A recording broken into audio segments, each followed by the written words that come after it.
What is up, guys and gals? Welcome back to the Nerdcast for the next episode of Warhammer Total War Warhammer. I don't know. I feel like they missed out by not calling it just Total Warhammer. I feel like that was a mistake. So anyways, I rolled back the last battle. Really, the only reason we fought that is because I wanted a battle in the first episode. Actually, running my guy over here was a really bad idea. And so I just wanted you guys to see combat in the first episode. But tactically, running him over there was a very, very bad decision. So I hope you don't mind, but I rolled it back to here. We'll fight that fight again. But I was setting myself up for a long-term loss by going in right there, when instead I should hang back over here and recruit. Now, I wanted to talk about the fightiness meter before we went any further into the game. The fightiness is basically the main mechanic of the orcs. And so the fightiness meter determines whether or not your orcs are going to be whipped up into a wog, and you really, really want them to be whipped up into a wog. So every single turn you spend without fighting or getting in any kind of trouble or losing, you lose fightiness. So you lose fightiness for losing battles, and you lose fightiness just for existing. Every time you fight, you get a buff to this, and it will go up slightly. As you no doubt saw at the end of the last episode, there was a little yellow thing right here that took us up to the top.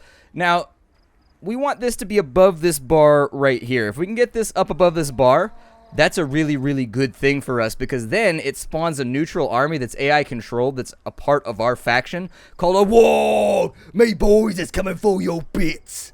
And so anyways, a Wog is essentially just a group of orcs that have been whipped into a frenzy by a particularly powerful orc, or by a particularly powerful cause. It just kind of depends. They're basically a slavering, drooling mob of murder paths, and that's what you want to happen. And believe me, the Wog is really, really badass. I think I had an army that had about 1,000 people in it.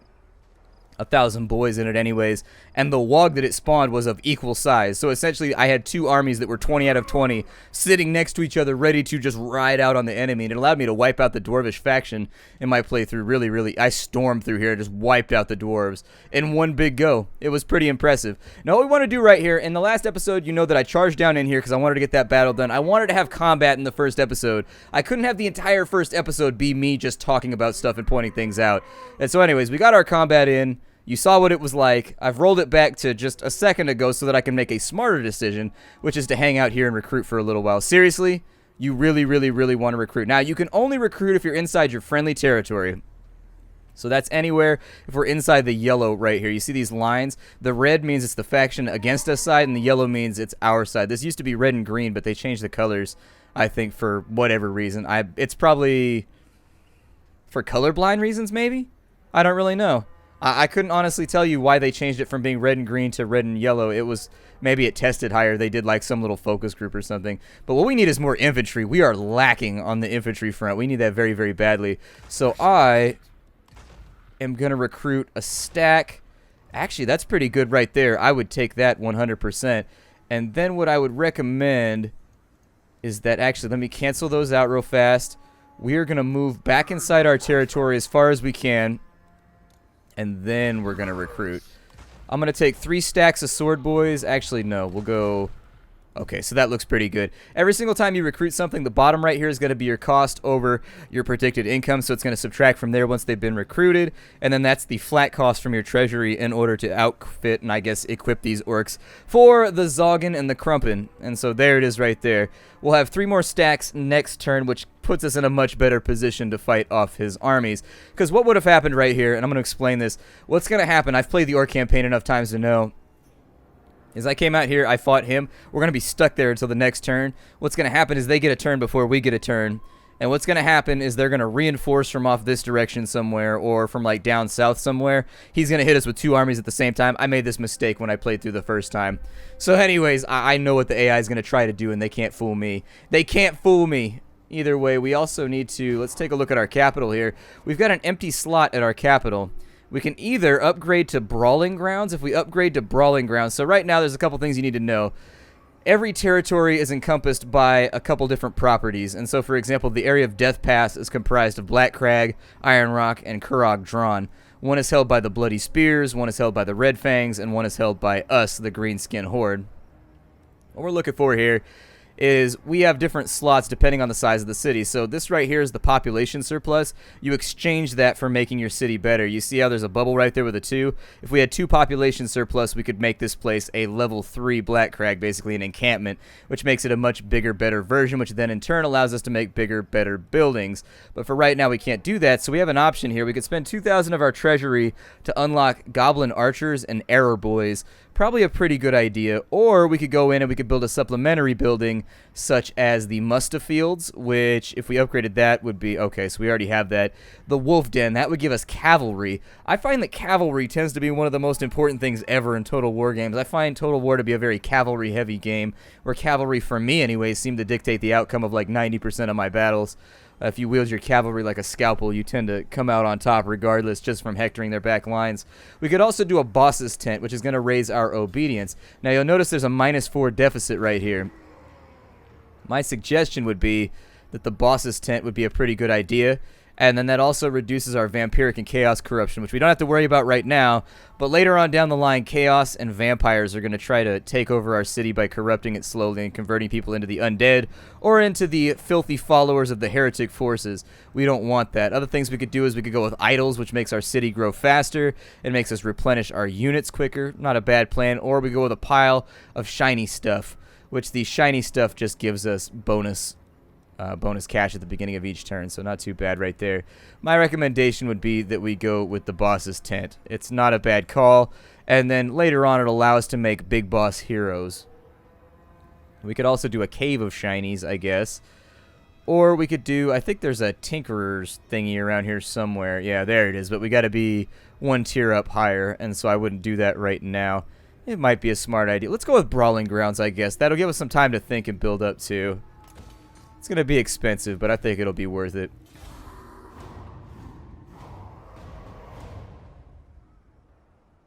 And see that army right there? I told you. I've made this mistake. Fuel on expenditure must be maintained for your domain to prosper. Be sure to keep a close watch on your finances, lest ruin overtakes you. I don't think we have to worry about that too. See? I told you. They do this every single time I play the game. Not even joking with you. I've played the Orc campaign about 3 times now, and every single time if you charge him at the beginning, this happens right here. So that's why I rolled it back in between episodes. I know some people will be like, meh, but I just wanted to have combat in the first episode. That's all that I wanted. We could get some more goblins, I guess. We've got enough Orc boys to where I feel okay right there. I mean, I would prefer to have these swapped out with Night Goblin Spearmen later on. Night Goblins are basically subterranean, more badass versions of normal goblins. They still have the same morale penalties, but they hit a lot harder, and so they tend to... They're more expensive, though, too. I think they cost like 20 more gold per turn or something like that, but it's still a well worthwhile unit. I would recommend it. I do want some more archers, although more than anything, I want more cavalry. Let's, I guess, take... That might be a bit much. That seems alright right there. 12 infantry, 5 archers, and maybe 3 cavalry units is what I would lean towards. Might work out pretty well. They may come after us on this turn. We'll see what happens here. I don't know if they're going to invade my territory or not. The battle grows with each victory. The fervor of your kind can be a powerful force if harnessed. But an orc's lust for blood, if left unsated, can be his undoing. Yeah, we need to get back. Our fightiness meter is dropping off pretty quickly right now. And so I think it's a good idea for us to get into combat as soon as possible. These 2 guys over here... It looks like that other army parked it inside that city. You could tell because there's a banner up above the city. I was hoping we'd be able to get after him on this turn, because what they may do is they may reinforce and try to come after us on their turn with double armies. War is declared. A rival power takes up arms against you. Crush them without mercy. So apparently the dwarvish kingdom of Barak Var has decided to come after us. A great day indeed. Let us battle with the Urk scum until Grimnir himself joins us. I doubt we'll actually get messed with. Like, seriously... their faction is not that good. I don't think that they'll come after us. I think they'll leave us alone. And this is the diplomacy menu. This is probably the first time you've seen it in this playthrough. Basically, everybody has a strength rank, which is how strong their faction is in total. It's a numerical representation of how badass your faction is. And then you've got your reliability rating. Now, this would be more useful in terms of like multiplayer, but in here, it basically lets you know how reliable they are in terms of holding to the agreement that they've put forward. So, for example, if it said unreliable right here, or it said shaky, it means there's a pretty good chance you're going to get betrayed, like, midway through your agreement. So, watch out. Oh, no, he's going to come after us all by his lonesome. That was not a smart plan. Hey, I'll take a freebie, though. I'll take a freebie. That's cool. Looks like it's going to be an open field battle, so it shouldn't be too gnarly. I'm going to do my best to edit out these load screens as frequently as possible, just because, sorry, Hiccup tried to get me right there. Man, they always start with a hill, don't they? This is starting to feel a little bit jank style. Okay, so what I need to do is we'll take our Spearmen. Front line is Spearmen. We want you guys to be over here. And yes, we are going to be attacking uphill, and yes, this is totally going to suck. This is going to be the worst. You guys squinch in right here. I'll keep the war boss to protect him. We'll keep cavalry in reserve. And off to one flank, probably to come up this little slope right here. It might also be wise to take the hill on that side and go down, but we'll play with that just a little bit. And actually, I'm trying to get this over with quickly. Since you've technically already seen this combat before, I don't really care about fast advancement. There's no way he's going to be able to fight us on this field. Oh, he's coming to us. Well, that's nice of him. Good. I like it when people feed me victories. Well, here, everybody pull back slightly then. Group your units for best effect, Commander. Formations may be useful when maneuvering before the enemy. Actually, take this little flat right here. I don't want them to have like an uphill bonus or anything. And there's a flat little plane right there that we could fight on. Not like a flying overhead plane, but you get what I mean. Like I'll make one thing plain. That plane right there is exactly where I want to fight at.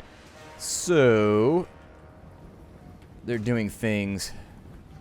I don't like it when they do things. As usual, Warhammer, I've always noticed, I'm sorry, in Total War, they never guard their flanks like ever.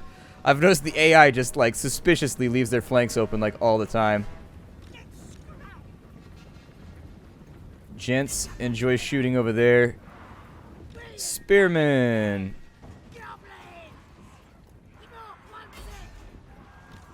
Alright. Second wave.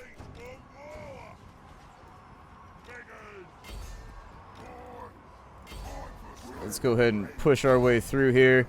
We should have a pretty considerable victory pretty quickly on this side. I doubt that we're going to suffer too many losses here. And then, now that our cavalry is in here, the reason I stick them on them instead of going right there is because I want them to come back here and then loop around, and we'll turn that left flank. I mean, I don't know. Battles in this game are like barely controlled chaos anyways, so who really cares, but there it is. And so now we attack from right there. And so see, the plan came together. You probably thought I was going to chase those archers with that army. Nope. Not gonna. I will have them mess with them for a little bit. The battle appears to be going our way on this side. I would very much like to see... Actually, go mess with them now. Go mess with them now. It's okay. You've dealt a little bit of damage on that side. We've basically almost won already. I could press this fight, I guess. Press it like a pair of wrinkly-ass jeans or some wrinkly khakis. Or I don't know. What do you press? Either way, I could press it. They're wavering on that side. So let's bring that strike on in. As soon as they run, we'll take care of that. Where is their leader at? Is he buried in the center of that combat right there? Oh, he is. My suggestion then... Yeah, everybody dig in on him. Do what you gotta do. Meanwhile, they appear to have made a comeback. Stay on the arrow, boys. Chase them out of here. They have broken, and they're on their way. Wow, you guys just exploded a chariot with arrows. Only in the Orklands. Only when you play the Orcs can you explode something made out of wood using a non-explosive object. That is so just, like, definitively Orcish that I love it. would assume that we've already pulled this victory together. Oh, look, they came back. Goblin archers, you need to be dealt with. How tired are they? They're pretty tired right now. So every unit has basically like how tired they are versus how wounded they are versus how shaken they are. What I can do is I can pause the game to show you. So they're cavalry, they're eager and they are winning, which affects their morale. However, physically when it comes to their fighting prowess, they are tired, and so they're going to take penalties numerically right there too. Because really these combats are just the game-making dice rolls and like stacking up various environmental factors behind the scenes while you watch the pretty fight animations take place over here. And I want to ride a battle spider. You know how sick that would be to ride a battle spider? That'd be on some all-day shit, dude. Nobody would fight you if you had a battle spider. The smart thing to do here would be to fight their lord until he falls down dead. But in the interest of saving screen space, what I would normally do in my playthrough is I would leave the battle up since I already won, and then I would wipe their forces out to the man and kill their lord. Because we're on YouTube right now, I've got to make certain concessions along that line and just be like, shrug. And I don't want to waste your time by sitting here fighting battles. It's the smart way to play. It's the smart cheese way to play. But I don't want to do it right now. And so anyways, I'll probably slaughter the captives right there. We got an enchanted item called the Feathertoe Torque after defeating him, which might be kind of helpful. We've also driven him back to his own lands, which is an important part of this. Fang may think that his fortress at Iron Rock will provide him cover, but he is mistaken. Drive his forces out and take another of his strongholds as your own. I will do exactly that. That's Nash, so we haven't fought Gorfang yet. Gorfang's around somewhere. We got the passive ability, the Featherfoe Torque. It looks like that's a hex. It instantly affects targets in the area. It lowers their armor piercing and it lowers their damage. Okay. It's not like amazing, but it's something. I mean, it's something to add to the stack. And you can see that listed under his details right here. He'll actually automatically equip it because he won it from combat. In the meantime, oh, you do have traits and stuff right here. So anyways, you can develop traits, I guess, as time goes along. It's just not as developed as in Rome from what I've seen. However, the followers are pretty cool. You pick up followers every now and again that do various stuff. Based on the actions you take, you get certain kinds of followers will start to follow you around. So I had a guy who was an assassin, and so he started to get like assistants that would help him gather poisons, and he started getting scouts and stuff like that to help him with his missions. Meanwhile, my warriors tended to have like guys like shield bangers and stuff like that who came along and like retinues and things of that nature. Cool stuff, fun things. Part of me wants to run him down and take him out, and I think that's what I am going to do. Yeah, we're going to auto-resolve this one. There's no point fighting a battle that's pitched like... There's no way he's going to do anything. And so we get a decisive victory. I don't know if that killed his war boss. We'll get a little splash screen right after this to find out. We've gained 1,000 coin, which is good because we are going to need that. And we've got an arcane item called the Forbidden Rod, which gives us yet another magical ability. Greatly improved power recharge rate, a great increase to power reserves, but it hurts me. Okay. I'll have to wait and see. I think it allows me to recharge my magic faster once he's got a few more spells. Like I said, I haven't made a magical character yet, so... kind of an interesting place for us to be right now. I will slaughter the captives. Well...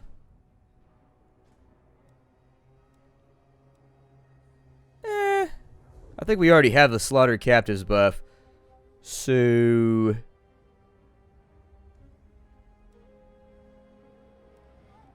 yeah, let's slaughter him.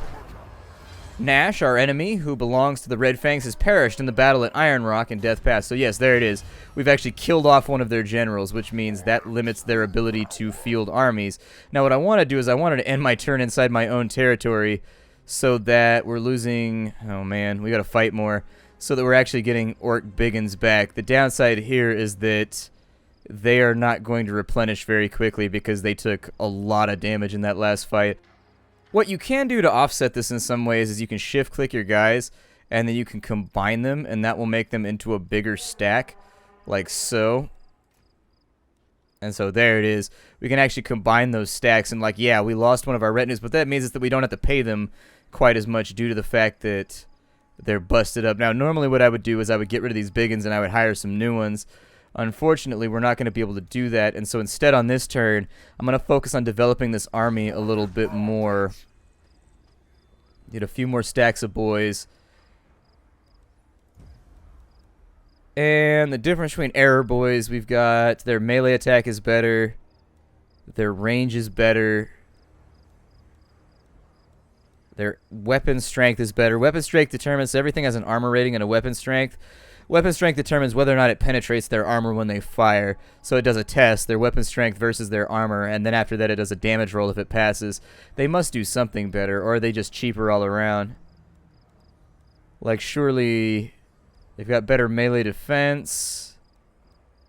No, actually the Orc Error Boys are almost all around better. They're more expensive, but they're better, so let's take as many of those as we can get on this turn, too. Oh, Asgag. We got to give him his thingamadoobie here. And so we took Intimidating Presence in the last episode, so I'll do that. And then I'm going to go with the Boyz to make them better at melee, so that that's a little bit more solid. And that will make our armies that surround him. We want to make sure that if we're going to go with an aura build, we want him to be in the center of every conflict. Now, that is risky, because if he gets isolated and taken out, that's trouble for us, because it hurts our morale tremendously. However, it also means that we're giving buffs to people, so it might work out. I don't know what territory I want to try and invade right now, because what they're going to do is they're going to rest on their laurels for a little bit. And with Black Crag, did we upgrade anything? Okay, so the level 2 is done right there. We've got the Error Boys coming through. On this side, my suggestion would be that we take a big boss camp, because we're going to have a rebellion here pretty soon if we don't get on top of that. And so we'll build a big boss camp. What that'll do is it'll even out that negative we've got to our obedience, and it'll fix it over the long term so that life's a little bit easier. You know, I enjoy these series a lot more when I get like 10 hours to prepare and like learn the game and everything like that.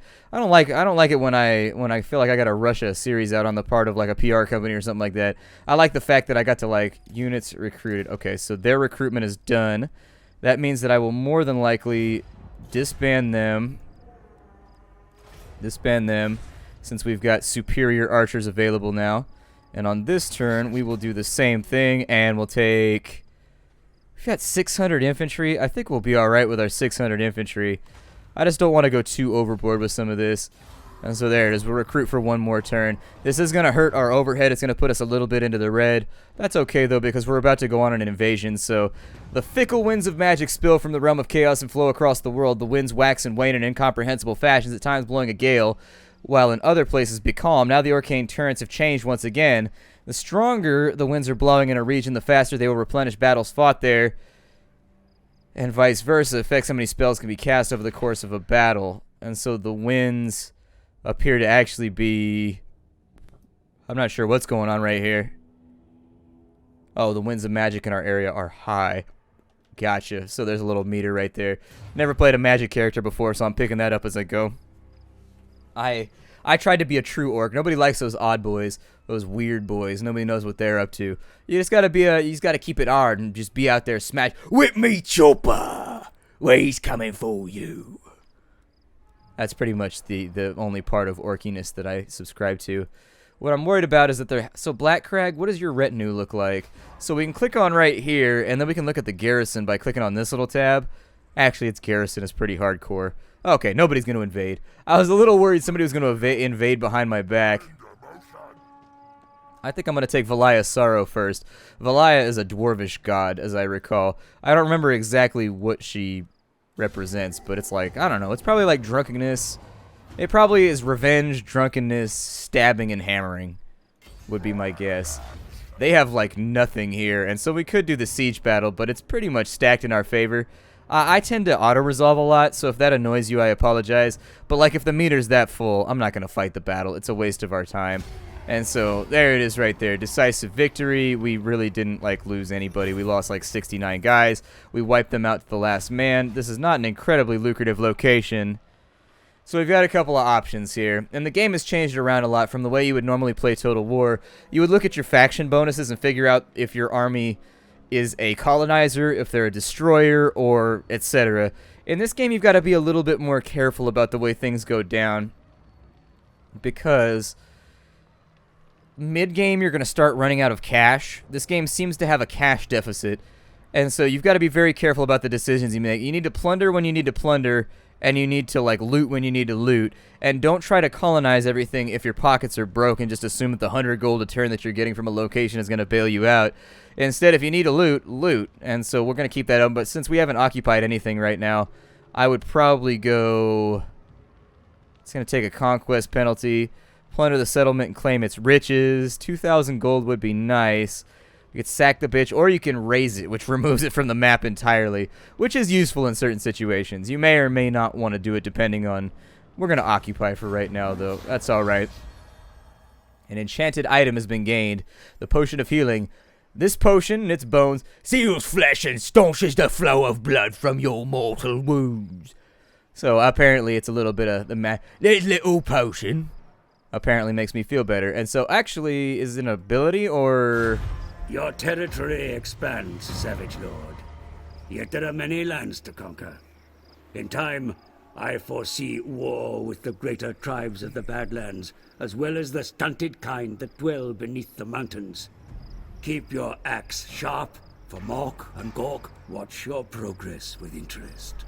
So Mork and Gork are they're the twin gods of the Orcish pantheon. One is the god of brutal cunning, and the other is the god of cunning brutality. And honestly, even the orcs have trouble keeping them straight sometimes. They can't decide who they want to worship a lot of the time because apparently to an orc there's a difference between brutal cunning and cunning brutality. To us as human beings, it seems like you're just splitting the difference, and it seems a little odd. We've actually got Valaya's Sorrow at a -2 right now, which is not so bad. That's more than likely largely due to the fact that we have a large occupying force here. Did anything get damaged? Oh, really? They've got a bits cave here, or a pile of shiny stuff. Okay. I don't know if I like that or not.